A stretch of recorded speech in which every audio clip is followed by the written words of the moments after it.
در دوره اقدام‌های سازنده با پیشنهاد رئیس محله دهه جاوریز با دستگیری شخصان سخاوتمند دهه و مهاجران مهنتی شخصان بلند همت روزهای پنجم و ششم ماه می در دهه حشر عمومی دهوی برگزار گردید.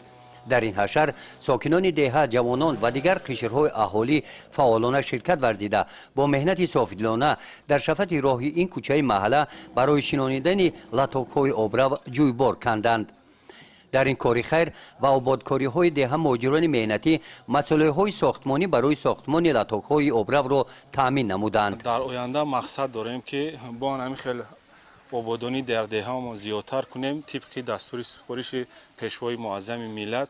در این دهه ما سه پل دیگر ساخته با از جانب این ساکنان دهه جاوریز ساخته به اتمام رسانیدیم.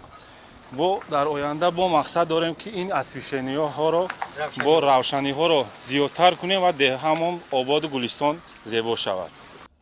ساکنان دهه جاوریز شخصان سخاوتمند این دهه آنهایی که در مهاجرت قرار دارند تا این دم در کارهای تعمیر و از نوسازی سه پل بین دهه اشتراک ورزیدند.